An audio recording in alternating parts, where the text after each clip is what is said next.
নিরামিষ দিনে এরকম একটা রেসিপি যদি থাকে পাতে, তাহলে কিন্তু দুর্দান্ত হয়।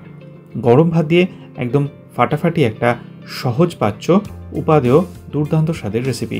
নমস্কার, কুইজিনিয়া চ্যানেলের পক্ষ থেকে সকলকে জানাই সাদর আমন্ত্রণ। আমাদের সবার চ্যানেল কুইজিনিয়াকে সাবস্ক্রাইব করে পাশে থাকা বেল বাটন আর অল আইকন প্রেস করে রাখলেই সব নতুন ভিডিও নোটিফিকেশন আপলোড হওয়া মাত্র পৌঁছে যাবে আপনাদের কাছে। আজকে আমি নিয়ে এসেছি সম্পূর্ণ নিরামিষ পদ্ধতিতে বানানো দুর্দান্ত একটা রেসিপি, যেটা স্বাদে হয় ভরপুর আর বানাতে সময়ও লাগে খুবই কম, কিন্তু একদম ছোট থেকে বড় সকলের মন মতন একটা রেসিপি। দেখে নিই আজকের এই দুর্দান্ত স্বাদের নিরামিষ রেসিপিটি। এখানে আমরা নিয়েছি 100 গ্রাম পরিমাণ মটর ডাল। মটর ডালটাকে জল দিয়ে 3 থেকে 4 বার পরিষ্কার করে ধুয়ে তারপর ঘন্টা 3 সময় নিয়ে আমরা ভিজিয়ে রেখেছিলাম। এরপর এই ডালটাকে আমরা নিয়ে নিচ্ছি মিক্সি জারের মধ্যে। পুরো ডালটা নিয়ে নেওয়ার মধ্যে এরপর আমরা দিয়ে দিচ্ছি এতে এক এক করে স্বাদ অনুযায়ী নুন, দিচ্ছি 1/4 টিস্পুন পরিমাণ চিনি, একটা কাঁচা লঙ্কা আর সামান্য একটু জল। এবার এই সমস্ত জিনিসগুলোকে দিয়ে ডালটার একটা পেস্ট আমরা বানিয়ে রাখছি। ডালটা বাটা হয়ে গেলে এখানে আমরা কড়াইতে নিয়ে নিয়েছি সাদা তেল। সাদা তেলেই রান্নাটা হবে। সাদা তেলটা গরম করে নিচ্ছি আর তারপর এতে আমরা ওই ডালের থেকে ছোট ছোট বড়ার আকারের শেপ নিয়ে এর মধ্যে দিয়ে দিচ্ছি। ডালগুলোর বড়াগুলো আমরা এপিট ওপিট করে মিনিট 3 থেকে 4 সময় নিয়ে সুন্দর লালচে মুচমুচে হওয়া পর্যন্ত ভেজে নিচ্ছি। আর ডালের বড়াগুলো ভাজা হয়ে গেলে আমরা এগুলোকে তেল থেকে তুলে নেব। ঠিক এরকমভাবে ভাজাগুলো হয়ে গেছে। এবার আমরা এগুলোকে তেল থেকে এক এক করে তুলে নিচ্ছি। বাকি বড়াগুলো ভেজে নেব আর তারপর যে তেলটা অবশিষ্ট 1/4 টিস্পুন 5 ফোড়ন দিয়ে সুন্দর গন্ধ বেরোনো পর্যন্ত অপেক্ষা করব। তারপর এতে দিয়ে দিচ্ছি লাউ। 500 গ্রাম লাউকে খোসা ছাড়িয়ে আমরা লম্বা লম্বা টুকরো করে কেটে এর মধ্যে দিয়ে দিলাম। লাউটাকে দিয়ে প্রথমে মিনিট খানেক সময় নিয়ে ফোড়নের সাথে তেলের মধ্যে নাড়াচাড়া করে নেব।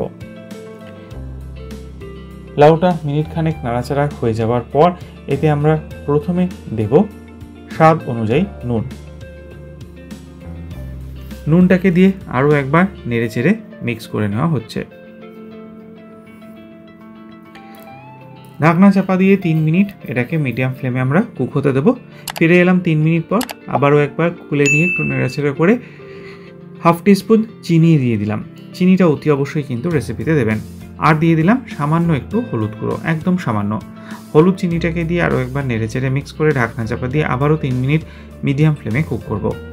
3 মিনিট হয়ে গেছে, ঢাকনাটাকে আবারও খুলে নিলাম।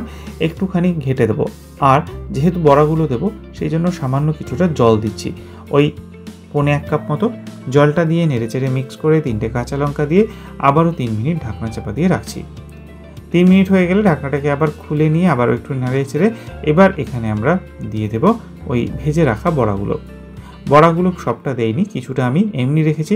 ডালের সাথে বা এমনি সাদা ভাত দিয়ে বাটারের সাথে খুব ভালো লাগে। ভালো করে নেড়েচেড়ে 3 মিনিট ঢাকা দিয়ে চাপাতে রান্না করে ঢাকনাটাকে ফাইনালি খুলে নিলাম। আর এবার কিন্তু আমি এখানে দিয়ে দিচ্ছি একদম শেষ উপকরণ 1/2 টিস্পুন পরিমাণ ঘি। ঘিটাকে দিয়ে ভালো করে মিশিয়ে নিন আর ফ্লেমটাকে অফ করে দিন। তাহলেই তৈরি হয়ে গেল এই মটর ডালের বড়া দিয়ে দুর্দান্ত স্বাদের সম্পূর্ণ নিরামিষ লাউ ঘন্ট। বাড়িতে অতি অবশ্যই বানিয়ে খেয়ে কমেন্টে জানান কেমন লাগলো। যদি ভালো লেগে থাকে বরাবরের মতো একটা লাইক এবং প্রচুর শেয়ার করতে ভুলবেন না যেন। যারা এখনও চ্যানেল কুইজিনিয়াকে সাবস্ক্রাইব করেননি, অনুরোধ করব চ্যানেলটাকে সাবস্ক্রাইব করে এই পরিবারের সদস্য হয়ে যাওয়ার জন্য। লাইফ ইজ প্রেশাস গল্পে শেখালে কাল চ্যানেল দুটিকে সাবস্ক্রাইব করতে আজকে ভিডিও ডেসক্রিপশন বক্সের লিঙ্কটা প্লিজ চেক করে নেবেন। সবাই ভালো থাকবেন, সুস্থ থাকবেন। দেখা হবে পরের রেসিপি নিয়ে। নমস্কার।